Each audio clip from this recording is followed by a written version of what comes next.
V predchádzajúcom dieli ste videli reálny stav môjho nového projektového auta Peugeot 405. No a v tom dnešnom pôjdeme na skrášľovaciu kúru k špecialistom do Bystric Detailing. Otázka teda znie, podarí sa prinavrátiť tomuto 30-ročnému autu jeho zašlú krásu? Však je krásne. Teda mohlo by byť. Ahojte, vítam vás pri novom dieli projektu Peugeot 405, ako už vidíte podľa loga za mňou, som v Bystric Detailingu, kde naša krásotinka podstúpi omladzovaciu kúru a bude to omladzovacia kúra až priam drastická, pretože ľudia, ktorí tomu naozaj rozumejú, napríklad Mišo, pozrú sa na to, ako sa dá pomôcť tomu laku, tie škrabance samozrejme, ako sa dá pomôcť z interiéru a celkovo si myslím, že tak omladíme to auto, že už to nebude len pre mnohých ľudí taká stará haraburda, ale zrazu tu bude fakt, ale že fakt pekná 405. Samozrejme stále nám tu ostávajú visieť veci, ako napríklad tie zadné práhy, to budeme musieť ošetriť neskôr, to tu nevedia urobiť, ale minimálne po vizuálnej stránke to auto sa budeme snažiť dať dokopy tak, aby to už bol naozaj na pohľad pekný youngtimer. Konečne sú tu poriadne okuliare pre vodičov pre tvoju vyššiu bezpečnosť a komfort za volantom. Polarizačné okuliare, ktoré blokujú odlesky od vozovky a protiidúcich aut. Kúp ich teraz za akciovú cenu na polarizačne.sk/volant. No je toto možné? Ďalší? To by sa mu nestalo, keby nakupuje na filtre a oleje.sk. Dopraj aj ty svojej mašine len to najlepšie. Filtre a oleje.sk. Mišovi z Bystricu, ahoj. Čaute, ahojte. Ukážem, do čoho vlastne ide, lebo on to doteraz samozrejme netušil. Miša už poznáte aj z iných videí, napríklad sme boli spolu vo filme Ford GT40, ktorý sa tu staráte. A samozrejme, boli sme spolu aj na akcii Volant TV na cestách, kde si ho teda predstavoval. No ale teraz ti budem predstavovať ja zase svoje auto a úplne inú šelmu z iného levelu. Peugeot 405, ročník 95. Kilometre vyzerajú, že sú plus minus pôvodné, ale ten stav, ako vidíš, je taký, že auto niekde slúžilo. Čo nám hovoríš na také prvé pozretie? Že ako sa je to výzva, výzvy máme radi. Akože určite to bude. Stačí umyť a už to bude iné. Nechcel som to povedať a minimálne povysávať. A tak, hej. No, keď máš takéto staré auto, nakoľko je pre teba podstatné, že či to má napríklad pôvodný lak, alebo že či to už bolo prelakované? To si samozrejme musíme pozrieť, aby sme vedeli, že ktoré diely sú lakované, na ktorých sa dať bacha, či ten lak je pôvodný, či to je lakované. Okay. Auto si vždy umieme, premeráme si lak a podľa toho vieme, že kde môžeme ako leštiť. Čiže aj tu budeš za chvíľku merať, aby si zistil, že na čom sme? Určite áno, jasné. Sú tu samozrejme miesta, ako sú práve tie zadné prahy, alebo na streche je také trošku tak dolakované, čo sa snažil asi pôvodný majiteľ, to sú lak na nechty, to tak vyzerá. Skúsime si niečo samozrejme urobiť. To auto je dobré v tom, že ako celistvosť vyzerá byť celkom zachovalé, že nemá tak veľa škrabancov, samozrejme nejaké má, ale tým, že to umie a ošetrí, tak to auto by malo byť akože fakt veľmi veľký skok. Čiže úplne, že v časopriestore urobíme skok. Najmä tie plastové časti to 15-20 rokov by mohlo ísť späť. No, už by som nemusel hovoriť, že mám 30-ročný Peugeot, už mám 10-ročný bude. Otázka je napríklad, že čo spravíme s týmto Bitte nicht rauchen. Mimochodom, to by sme mohli dať asi hlasovanie na Instagrame, že čo povedia ľudia, že dáme to preč? Kto to vyhrá? No to vyhrá, áno. A potom jedného vylosujeme. Takže hlasovanie rozhodne o tom, že či necháme Bitte nicht rauchen, keď to je taký pekný návrat do 90 rokov. Veľmi pekný. Ja hlavne poviem chlapcom, že nech donesú kazety. To by bolo dobré, ináč si všimol, to je originál. Počkaj, máš tam niečo? Nemáš tam niečo? Keď auto kúpiš, tak si dáš umyť, aby si mal tú svoju špinu v ňom. Áno, ten odor vlastne. Tú cudziu špinu. Áno. Tlačítka za tie roky určite pochytalo mnoho ľudí. S vami o pár sekúnd, ale my sa vidíme o týždeň a som veľmi, veľmi zvedavý, kam sa to posunie. Ja. Držím palce.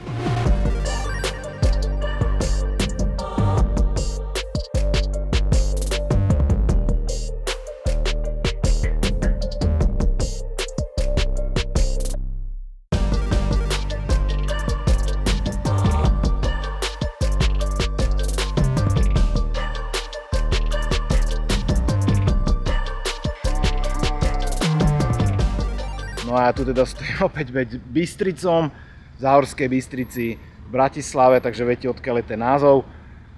A som veľmi zvedavý, pretože slúbili mi veľké prekvapenie. Tak poďme dnu a ja vás už nebudem napínať. Poďme to rovno rozbaliť.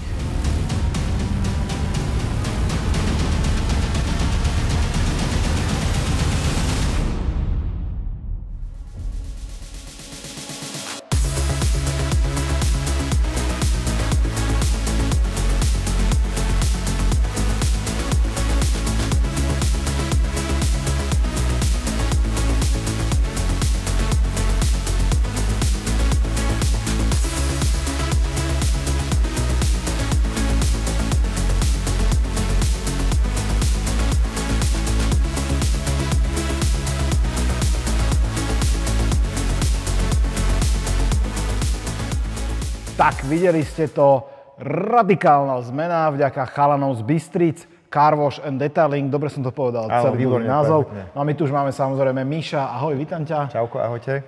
Úplne na rovinu, povedz teraz tak úprimne, že bola to makačka, takéto staré auto prinavrátiť do života? Bolo to náročné, ale nebolo to také strašné, ako chodia iné auta.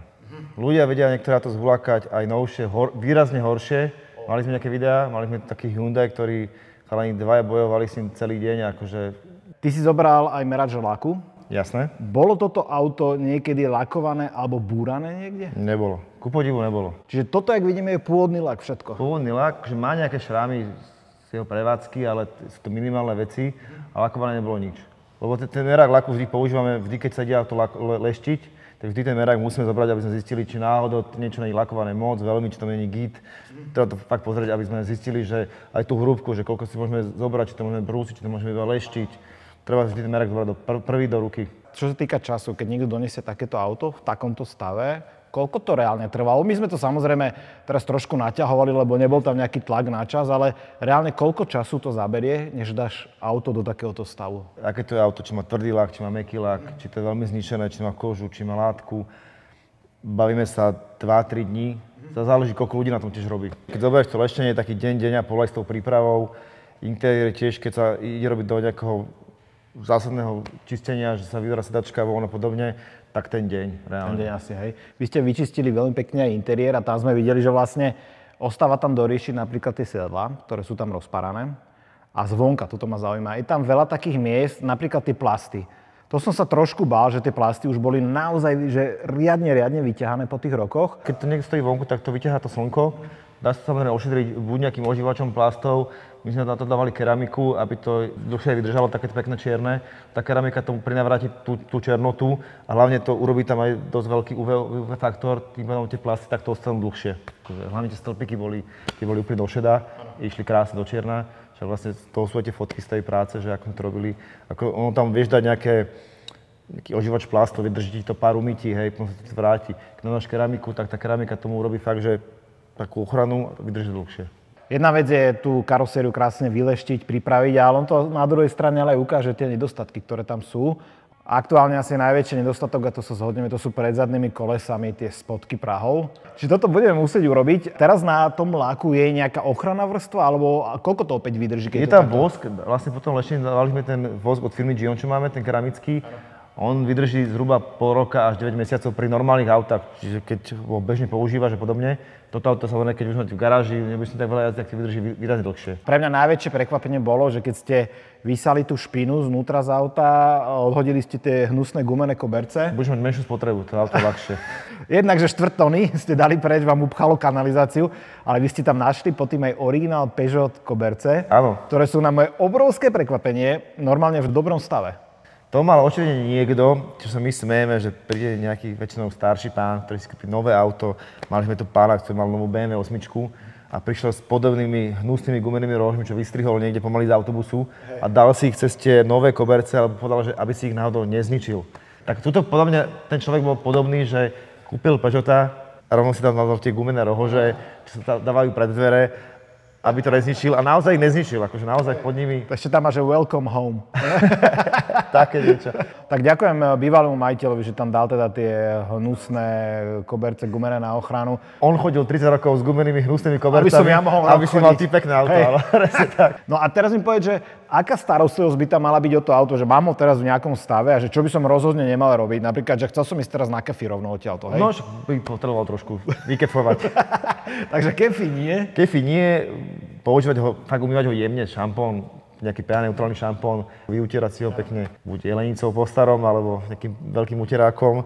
Tam je ten vosk, to auto je vyleštené, tá špina sa nebude až tak lepiť, to znamená, nepotrebuješ ho nejak strašne agresívne čistiť. Tým, že máš ten vosk, ktorý zaleje tie nedostatky, tým pádom ten povrch je klský a fakt sa to ako nechytá na to. Hlavne sme ho dali teraz vedľa toho Porsche 911 a možno by si sa divil, ale vieš, čo majú tieto dve auta spoločné? To sú rovnako pekné. Jednoznačne. Tak toto si u mňa akože teraz si šplhol, ale hlavne obidve začínajú na P. A druhá vec, Porsche chcel mať názov 901 a kvôli Peugeotu má 911. Akože to si tak premostil teraz. Takže schválne nám povedzte, že ktoré z týchto dvoch aut by ste brali domov?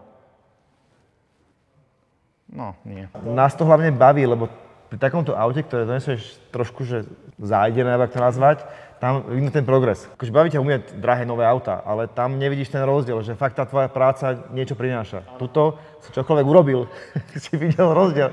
Tu si zobral štecec do ruky, robil si takto po palubovke a bol tam veľký rozdiel. Vidíš ten progres a vidíš, že tú robotu robíš dobre, lebo sa si mal to niečo deje.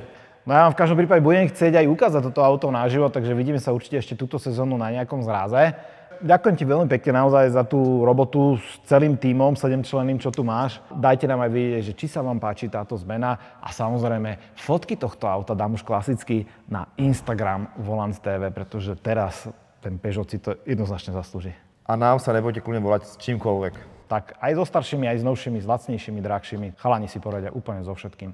Takže my sa vidíme pri ďalšom dieli o chvíľu so 405 a už teraz vám môžem prezradiť, že pôjdeme ošetriť podvozok, pôjdeme do servisu, no a určite by to chcelo niečo aj s tými kolesami spraviť, pretože to je teraz taká peha na tej kráse, že tie kolesa, no chcelo by to niečo lepšie. Takže vidíme sa pri ďalšom videu, pri pokračovaní projektu Peugeot 405 onedlho. Čaute. Čaute.